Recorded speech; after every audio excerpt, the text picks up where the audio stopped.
જય શ્રી કૃષ્ણ બધાને। આજે આપણે દુબઈના ફેમસ રામવડા બનાવવાના છે। હવે આપણી આ દાળ સવારે જ પલાળી દીધી હતી। મગની દાળ છે એટલે અટાણે પલળી ગઈ છે। જો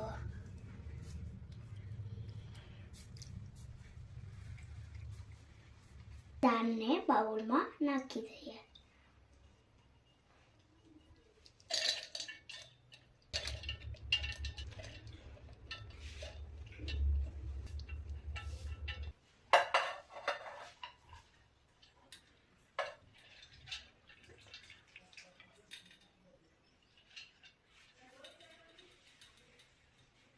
હાલો હવે આપણે મિક્સરમાં ક્રશ કરી લઈએ।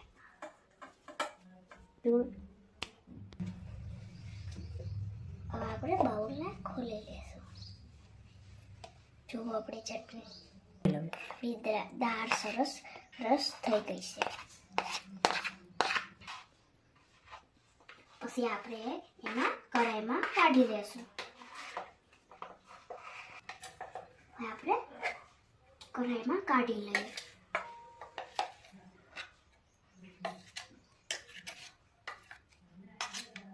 આપણી દાળ ક્રશ થઈ ગઈ છે ને સારી રીતે આપણે કૂટી લઈએ।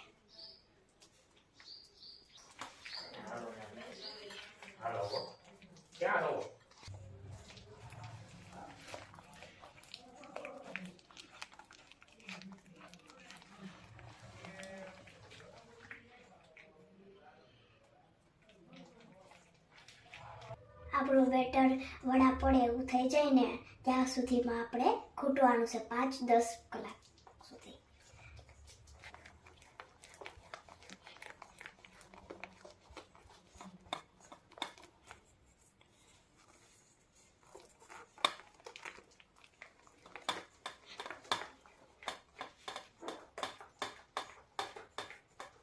આપણું બેટર રેડી થઈ ગયું છે અને એને આપણે સાઈડમાં રાખીને અને ચટણીની તૈયારી કરી લઈએ।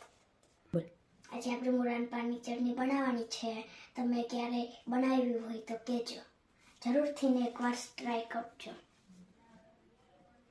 જો આ બધી આપણી સામગ્રી છે। આ મોરાના પાન છે, આ લીલા ધાણા છે, પછી 4 મરચાં છે, પછી આદુનો કટકો છે અને અડધું લીંબુ છે।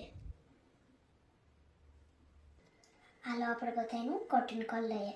મોરાના પાન અને લીલા ધાણા કટિંગ કરી લઈએ। ઝીણું ઝીણું કટિંગ કરી લઈએ।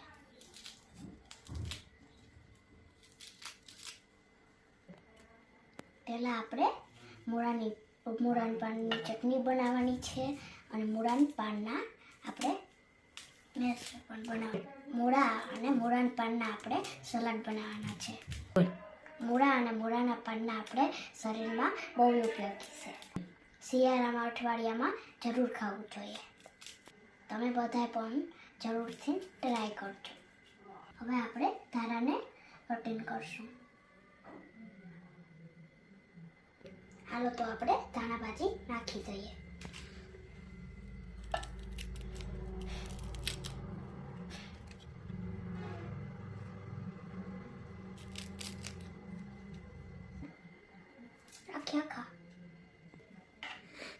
હવે આપણે મરચાં કટિંગ કરી લઈએ।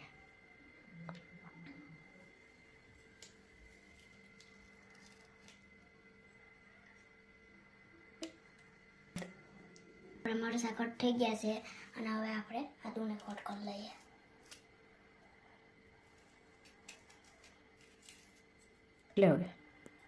હાલો હવે આપણે એમાં લીંબુ નીસવી દઈએ। જો આપણે લીંબુ નીસવાઈ ગયું છે, હવે આપણે નિમક, હિંગ અને ધાણા જીરું નાખી દઈએ।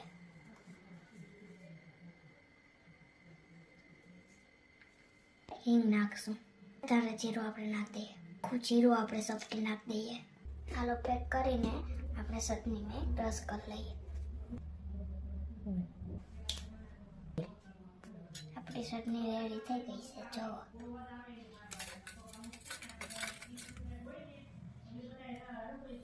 હાલો હવે આપણે વડાની તૈયારી કરી લઈએ। આનો આપણે તેલ ગરમ મૂકી દીધું છે. ઓટો શિયાળાના ઠંડીમાં જો આપણું તેલ જામી ગયું છે એટલે ઘી નથી, આ તેલ છે. થોડુંક અંધારું આવે તો પણ ચાલે, કારણ કે લાઈટ વહી ગઈ છે એટલે બધીથી આપણે ચલાવશું. આપણે નિમક નાખ દઈએ અને હિંગ નાખ દઈએ ત્યાં સુધીમાં આપણું તેલ ગરમ થઈ જાય. હવે આપણે નિમક નાખશું, હિંગ નાખશું. આપણે ચાચીના ફૂલ નાખશું, વડા ફૂલે એટલે લીંબુ નાખીને ફૂલને આપણે ફૂલાવી દઈએ. આપણે કેમ ફૂલીએ એમાં લીંબુ દળાવીને ફૂલી જાય. હાલો હવે આપણે મિક્સ કરી લઈએ.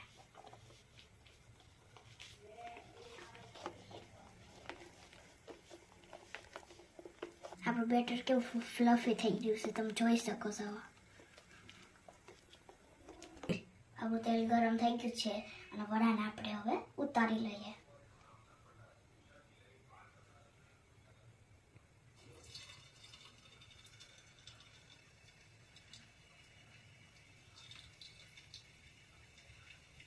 જો આપણા ફૂલીને કેવા દરાજ જેવા થઈ ગયા છે. એટલે હું બોલું, જો આપણા વડા મૂકતા જ ઉપર આવી જાય છે એટલે આપણું બેટર સરસ બન્યું છે.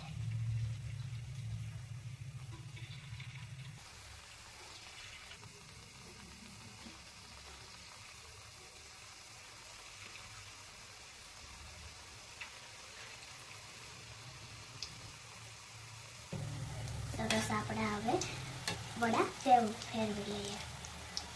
ફૂલીને દરાજ જેવા થઈ ગયા છે. આપણા વડા બદામી કલર જેવા થાય ત્યાં સુધી આપણે પાકવા દેવાના છે. મારા વડા તમે જરૂરથી કમેન્ટ કરજો કેવા બન્યા. આપણા મગની રામવડા છે દુબઈના. તમે પણ જરૂરથી એકવાર ટ્રાય કરજો.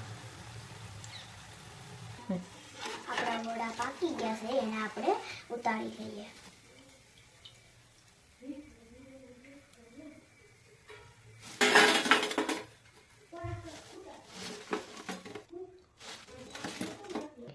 આપણા વડા તૈયાર થઈ ગયા છે અને આપણે સરસ ના આવે એને સર્વ કરી લેશું.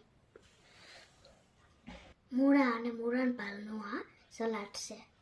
આખાનું પાણી છે જો, અને આ લીલી ચટણી છે, અને આ ઘાટામાંથી ઘાટું દહીં છે, અને આપણી મીઠી ચટણી છે, અને આ સેવ છે, આ હે ને ટમેટો છે, અને આ ડુંગળી છે, અને પછી આ મૂળાનું પાન અને મૂળો એનું સલાડ છે, અને આ બધા મસાલા છે ગાર્નિશિંગ કરવાના. હાલો હવે આપણે ડીશ તૈયાર કરી લઈએ.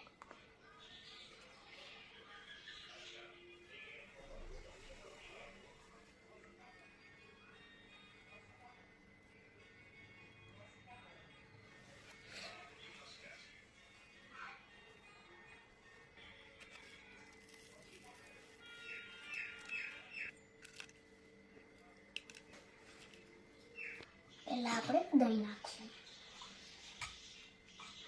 જો ખાટું દહીં છે રગડા જેવું.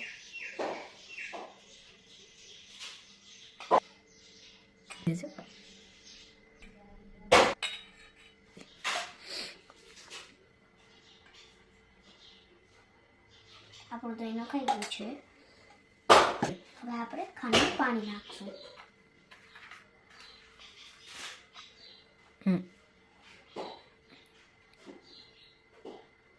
આપણે ટમેટું નાખશું.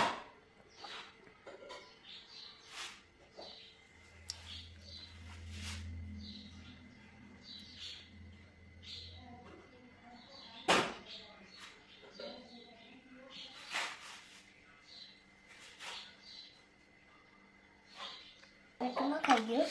હવે આપણે ડુંગળી નાખશું. આપણા વાડીના કાંદા છે. હવે આપણે મીઠી ચટણી નાખશું.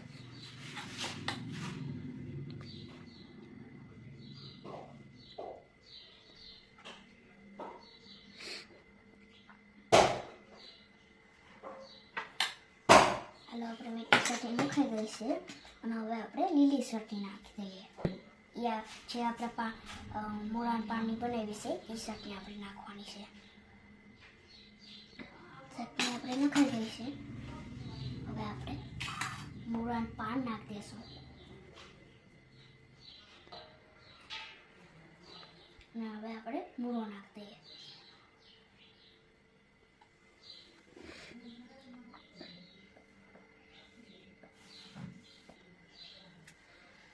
હવે મૂળાના પાન નખાઈ ગયું છે અને હવે આપણે મસાલો નાખી દઈએ. ધાણા જીરું નાખી દઈએ થોડુંક એવું.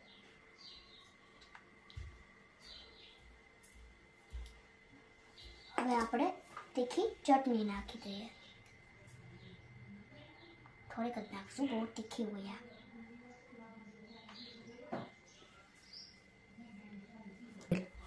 ચાટ મસાલા નાખશું થોડોક.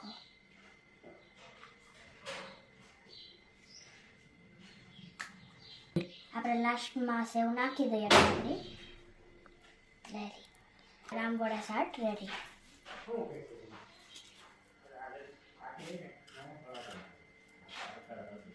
હવે આપણે આમાં સમસી મૂકી દઈએ. આપણી શાક રેડી.